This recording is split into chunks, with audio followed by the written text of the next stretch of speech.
أعوذ بالله من الشيطان الرجيم بسم الله الرحمن الرحيم.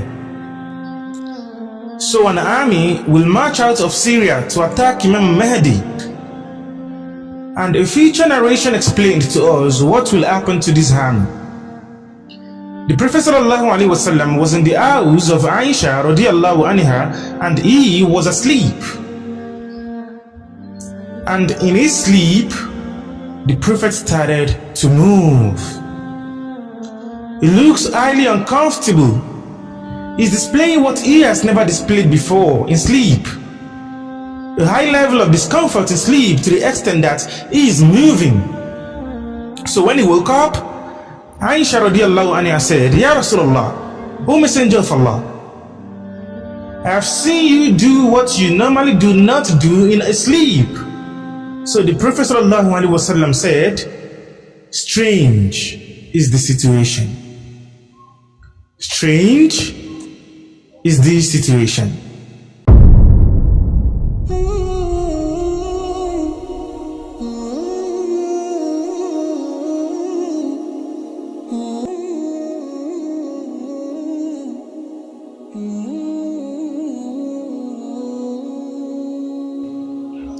And now, what situation was the Prophet ﷺ talking about? The Prophet ﷺ said, an army of Muslims will come out from Syria, intending the house of Allah, the Kaaba, asking for a man from my progeny to attack him, that is Imam Mahadi. So the first battle of Imam Mahadi will be against Muslims under the banner of Islam. But they've erred. They've gone wrong. They will hear about Mahdi, but they will not agree with him. They will say he's not the real one. So they will come as an army from Syria to attack him. But when they reach Baida is a flat desert of land in between Mecca and Medina.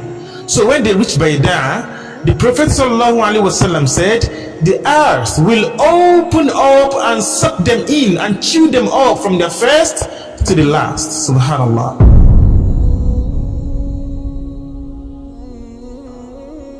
And in another narration, one person or a couple of people will be left just to tell the tale.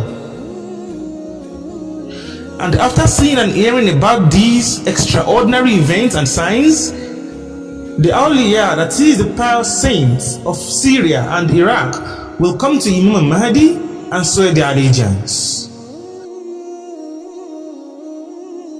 And someone asked the Prophet ﷺ, and what if among the Muslim army who fights him was a proper Muslim who is just misguided or took him for an imposture of Mahdi and he died in the battle like that? What is going to happen to him? What is the person's fate?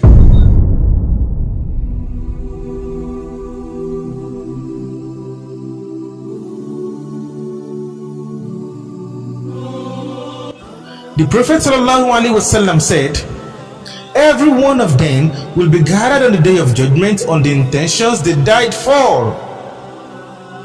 And that goes back to the hadith of the Prophet ﷺ. إِنَّمَا الْعَمَلُ بِنِيَّةٍ وَإِنَّمَا لِكُلِّ امْرِئٍ مَا نَوَىٰ. Verily, every action will be rewarded with the intention. So the Prophet ﷺ said, every one of them will be gathered on the day of judgment on the intentions they died for. إِنَّمَا الْعَمَلُ بِنِيَّةٍ. Even though that would be wrong. And after then, what will happen?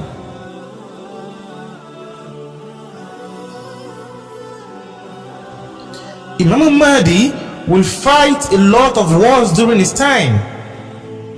And one of those wars is the war of the Rome. In the narration, Yusayr bin Jabir said, a red wind or a red sandstorm erupted from the city of Kufa.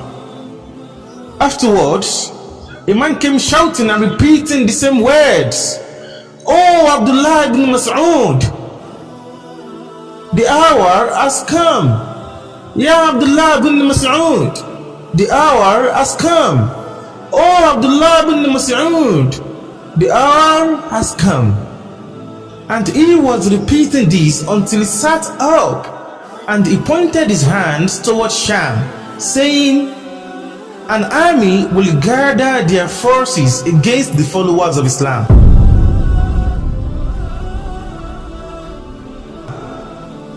Then Abdullah bin Mas'ud said, do you mean the Rome?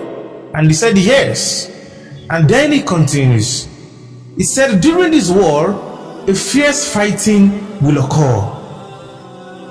So the Muslim will come, and the opposition will come, and the army of the enemies will be so huge. And according to a Sahaba named Auf, he said, the Prophet ﷺ said, 80 different flags, and under each flags are 12,000 men, and the opposition will have 80 banners, and under each of their banners is 12,000 men, and that will be 12,000 men multiplied by 80, and that is the total amount of the enemy. And the Muslim will ask themselves for volunteers that will either fight and die, or fight and return victorious.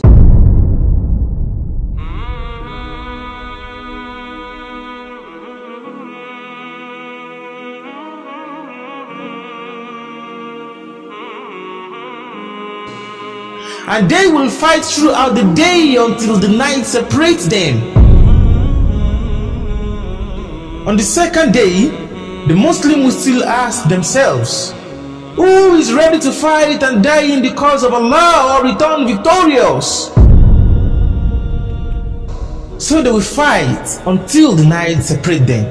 And on the third day, the Muslim will ask the same question, just for volunteers. Who will fight and die in the cause of Allah or return victorious?